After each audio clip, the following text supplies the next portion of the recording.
వాళ్ళు అడిగారు ఎట్లా వచ్చింది అని అడిగితే ఏం లేదు నన్ను మా వాళ్ళు ప్రేమతో లాగేశారు అన్న అని చెప్పి ఒకళ్ళు ఇట్లా లాగుతారు అట్లా లాగుతారు. అంటే అంతకు మించి నాకు వేరే కారణాలు కనిపించలే. ఎందుకంటే ఒకసారి మధ్యలోకి వెళ్తున్నప్పుడు షేక్ హ్యాండ్ ఇస్తే వదలరు కదా, ఆ లాగటంలో ఎంత బలంగా గుంచుతారంటే కండ తెగిపోయేంత. అందుకే భుజాలు నొప్పిగా ఉన్నాయంటగా, మరి ఎందుకు నొప్పిగా ఉన్నాయో మాకు తెలియదు. ఒక రోజు వాళ్ళ తల్లి గారికి సీరియస్ గా ఉందని వెళ్ళిపోయాడు. ఇవాళ ఏమో బాంబే ఆసుపత్రికి వెళ్ళిపోయాడు. మరి ఈ నాటకాలు ఏంటో. ఇంగితము, సంస్కారము అనేవి ఉండాలి. అవి పెంపకంలో వస్తాయి. మీ నాయకుడు జగన్మోహన్ రెడ్డికి పెంపకంలో లేవవి. లేకపోవడం వల్ల ఈ రోజునాడు ఒక పార్టీ అధినేత హోదాలో ఉండి నీలాంటి వ్యక్తుల చేత, పేరినాని చేత ఇటువంటి ఇంగితం లేని మాటలు మాట్లాడిస్తున్నాడు.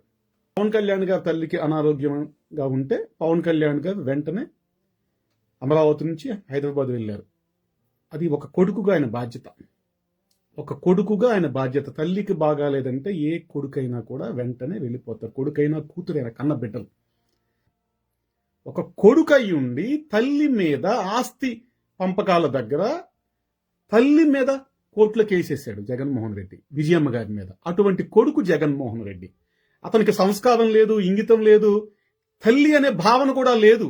అలాగే భుజం నొప్పి అన్నావు, హాస్పిటల్ అన్నావు, నాటకం అంటున్నావు.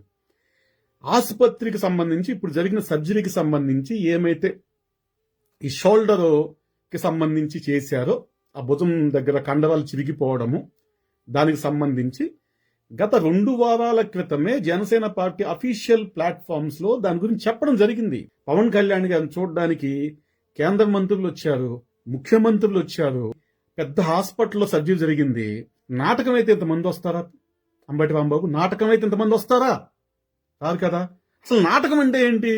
మీ నాయకుడు కోడికత్తి, ఇంత కోడికత్తి గుచ్చుకుంటే మీ జగన్మోహన్ రెడ్డి వెళ్ళిపోయి వైజాగ్ నుండి హైదరాబాద్ వెళ్ళి బ్లీడింగ్ అవుతున్నా కూడా అక్కడికి వెళ్ళి హాస్పిటల్లో పొడుకుని పెద్ద కట్టు కట్టించుకుని 1 రోజుల పాటు నాటకం ఆడాడు, సానుభూతి నాటకం ఆడాడు. 2024 ఎన్నికల సమయంలో ఆ క్రేను హుక్కు ఏదో ఎన్నికల ప్రచారంలో క్రేన్ యొక్క హుక్కు ఇక్కడ గీసుకుంటే రాళ్లతో దాడి చేశారు, రాళ్లతో చంపేశారని చెప్పేసి పెద్ద నాటకం ఆడి పెద్ద కట్టు కట్టుకుని పెద్ద డ్రామా ఆడాడు మీ జగన్మోహన్ రెడ్డి. జగన్మోహన్ రెడ్డితో పాటు వెల్లంపల్లి కూడా కన్నుకు మొత్తాన్ని ప్లాస్టర్ వేసాడు ఏకంగా, సానుభూతి కోసం. కన్నుపోయిందంట అయింది. అసలు రాయి లేదు, పాడు లేదు, ఏమీ లేదు. ఆ చీకట్లో ఏం జరిగిందో తెలియదు. ఇది కన్నే పోయిందంట ఏకంగా. జగన్మోహన్ రెడ్డి గారికి మొత్తం పోయిందంట.